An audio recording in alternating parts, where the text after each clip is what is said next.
You hearing about that mess out there in Cleveland? Is that not a dramatic story? Can you believe that?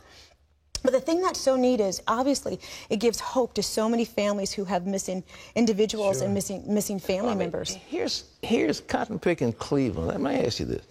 One of the neighbors sees 3 naked women on their hands and knees with a guy leading them with a dog collar and a leash, and he doesn't report it to the police? I think we have an epidemic of people who just don't want to get involved, because if they get involved, then, you know, they don't, you know what I mean? Yeah, but the police got called. They came out and looked, but they didn't look very hard. They said, oh, well, that's just, boys will be boys. I mean, can you believe it? No, I can't believe these poor, suffering women. But anyhow, sexual sadists, they say that's the idea, and you've got some weirdos in our society, and there were 3 of them.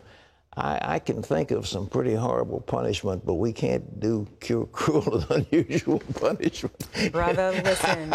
So anyhow, they'll get theirs, but in any event, those 3 women are free, thank the Lord, and that ordeal, they seem to have come through okay. Yeah. Well, we've also got a major story about the fact that the cradle of Christianity is getting denuded, if I can use that term, of Christians. The Christians are fleeing in massive numbers because of persecution. I have a friend who's an Iraqi, and he said Saddam Hussein protected the Christians. I have a feeling that the Assad regime in Syria protected the Christians, but now it's open season, open hunting on Christians throughout the Middle East, and we're going to be talking about that as well. Well, on the other hand, here in this land of freedom, mosques are popping up everywhere across our country. You may have seen one in your own community, but few Americans spoke up until Muslims tried to build a mosque near ground zero. But Pat, that's not the case in Great Britain, where one man has been stopping the spread of mega mosques. Eric Steckelbeck recently sat down with the man known as the Mosquebuster. Across the United States, from working-class Brooklyn to rural Tennessee, multi-million-dollar mosque projects have local residents up in arms.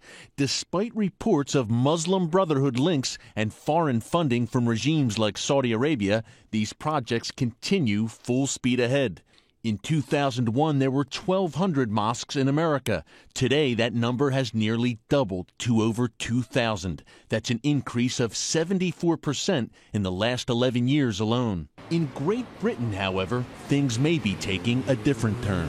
A planning application gets submitted for a mosque in an area, and it will never be called a mosque. And a neighbour will contact us saying, there's been this application, we are worried about it. That's when lawyer Gavin Bobby springs into action. He runs the Law and Freedom Foundation, a group dedicated to promoting, quote, freedom under law. For Bobby, that means working with British citizens who oppose mosque building in their cities and towns. We help them to organise themselves and their friends simply to use established methods of consultation to tell the local authority we object to this proposal because of the effect that it will have on the neighbourhood, the effect on parking, the effect on noise, the effect on disturbance, the architectural effects, the effects of concentration of people. It works so well that Bobby has earned the nickname Mosquebuster. His Law and Freedom Foundation has stopped construction of mosques in 15 of the 16 cases that it's taken on. There are an estimated 1,500 mosques overall in the UK. According to Bobby, there are many others that operate illegally. The mosque building craze, is this part of a larger strategy, do you believe, on the part of Islamists in the UK? It's simply part of Islamic doctrine that the mosque is far more than a house of worship, a house of contemplation. Every mosque is instructed to be based upon the original mosque in Medina, where Muhammad originally, in the 7th century, set up his religious political doctrine of social control. Critics of Bobby label him a racist and Islamophobe. He denies the charge but says he opposes Islamist ideology and Sharia law. I have no hatred for Muslims. If anything, I feel sorry for Muslims being under this system, this barbaric belief system. The reason I'm doing it is because it's the belief system that I object to, and that needs to be resisted. He wants that resistance to expand further into Europe, where he says organizations in 5 5 different countries have expressed interest in working with him. As for Great Britain, census data showed that Islam is the country's fastest growing religion. Eric Stakelbeck, CBN News, London. Well, thanks, Eric. Folks, as we have said many times, and I guess we've said it, if you haven't, somebody said it, that the stock market follows money, and the more money's sloshing around, the higher the stock market's going to go. You see, investors can't go to bonds, they don't get any interest.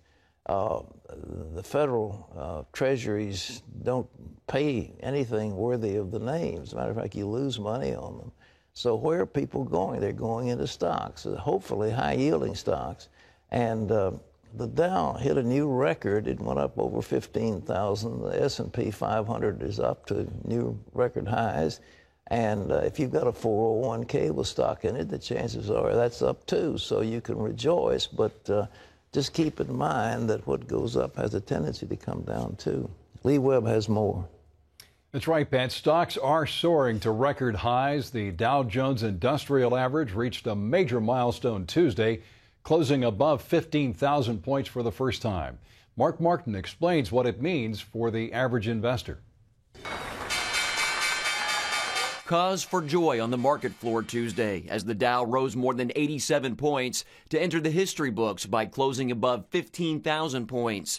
The Dow is now up a whopping 130% since bottoming out in March 2009. That means if you invested $10,000 during the worst of the Great Recession, today you'd have more than doubled your money to $23,000. Why is the Dow skyrocketing?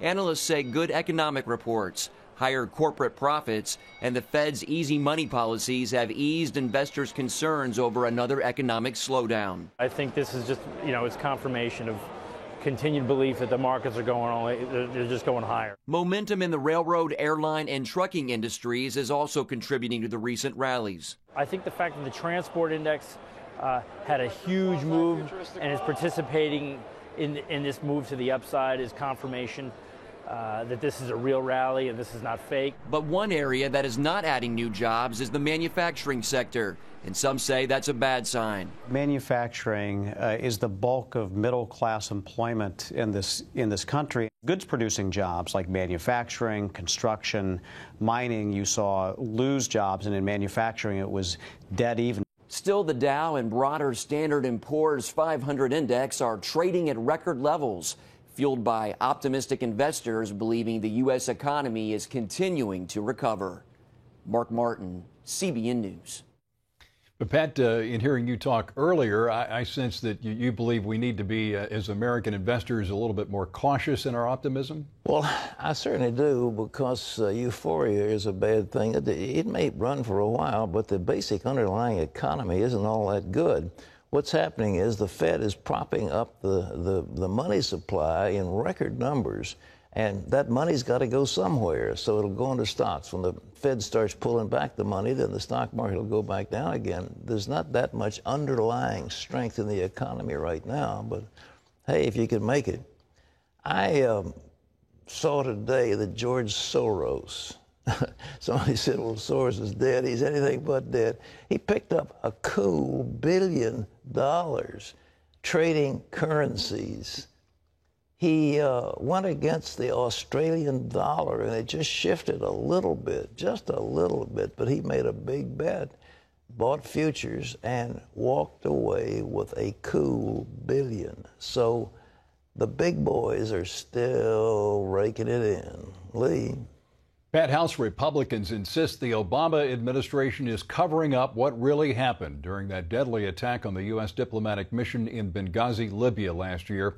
Republicans on 5 House committees are holding hearings. Senator Lindsey Graham believes Benghazi will be as devastating as Watergate. He sent this message on his Twitter account. I think the dam is about to break on Benghazi, he says. We're going to find a system failure before, during, and after the attacks. Graham says the investigation will reveal political manipulation in the weeks before the 2012 election and, quote, people asleep at the switch in the State Department, including then Secretary of State Hillary Clinton. What do you think about Graham's assessment, Pat? Well, you know, the media just refuses to buy into it. They hated Richard Nixon, hated Republicans. And so when a chance came to bring him down, they just jumped all over it. On the other hand, Obama is their poster child. They love him, and they're not going to do anything to hurt him if they can. So they will defend him regardless of what happened. But this was a terrible thing. There was a clear cover-up, and it was an attempt to alter the facts to suit a preconceived notion that had been sold to the American public that Al-Qaeda was dead. We are the heroes. We have knocked down these terrorists, and we don't have a war on terror anymore, so take it easy and relax. That was the message, and everything had to line up to suit the White House. They were wrong, and it's coming out looking bad, but it's no Watergate, and as I say, the media is going to prop those guys up as long as they can. Lee? The jury is still out of the trial of abortionist Kermit Gosnell, but his case has prompted 11 U.S. senators to ask for national standards now to regulate the abortion industry. It also highlights another problem. Most of the babies killed in Gosnell's clinic were minorities. As Paul Strand explains, some pro-lifers say it's part of a vast targeting of minorities that stretches over decades. Late-term abortions kill babies while part of them is still in the birth canal. Kermit Gosnell's clinic allegedly sometimes dispensed with that, delivering the babies, then killing them.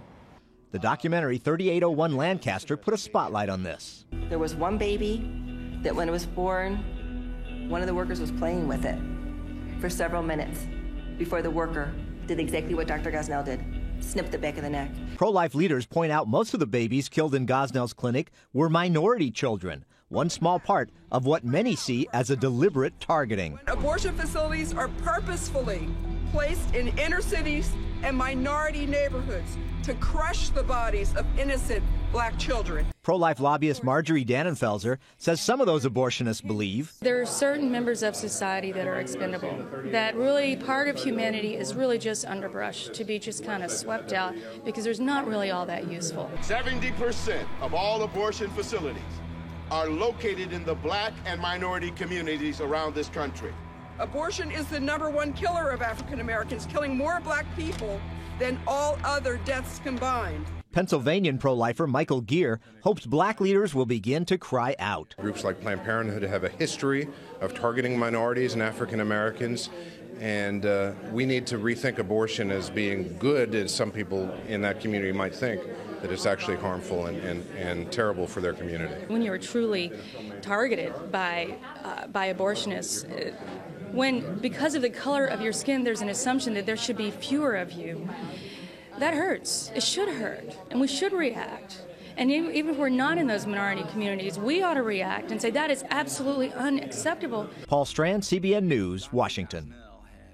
We'll keep you posted on this case. Go to cbnnews.com, and as soon as a verdict is rendered in the case, we will let you know. But, Pat, it is a little bit concerning that the jury's been out now for several days and no verdict. I don't know why they've taken so long unless there's what this has been called the abortion distortion, and abortion is considered good.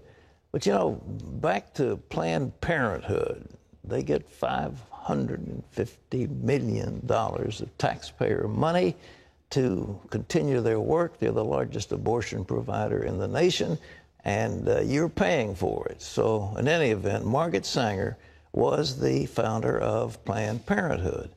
And go back and read her writings. She wrote a monograph that I read called Breeding the Thoroughbred. And what Margaret Sanger believed was there were defective, genetically defective people. They were Roman Catholics, they were evangelical Protestants, they were Southern Europeans, they were Latinos, and especially they were African Americans. And what she advocated was find a leader among the black community that is highly respected, let him be our spokesperson, and lead the black people toward euthanasia. That was the game. I mean, it's all spelled out, it's all written out. I don't know why people don't read that stuff, because she said it, that's what she wanted to do. The Nazis, on the other hand, had a term useless eaters. They found people that they thought were defective, and they wanted to sterilize them and, of course, ultimately murder them. We can't have a concept of people who can be destroyed by the government. It's not good. And yet we have that in this country.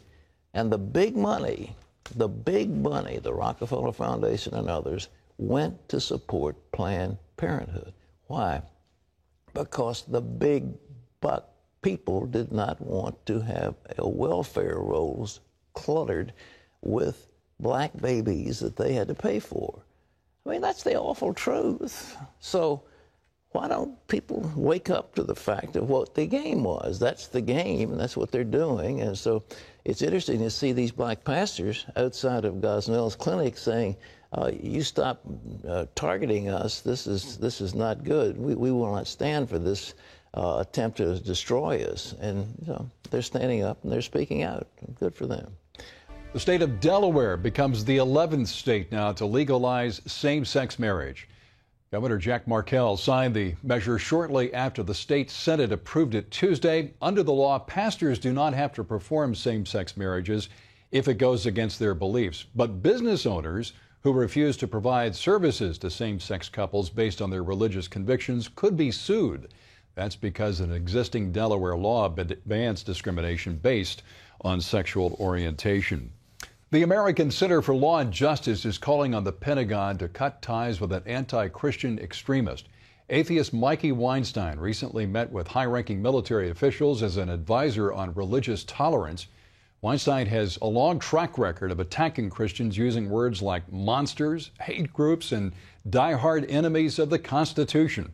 He even compared military Christians sharing their faith to spiritual rape, calling it a form of treason.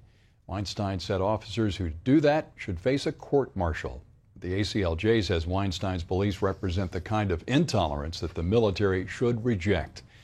You can always get the latest from CBN News by going to our website at cbnnews.com.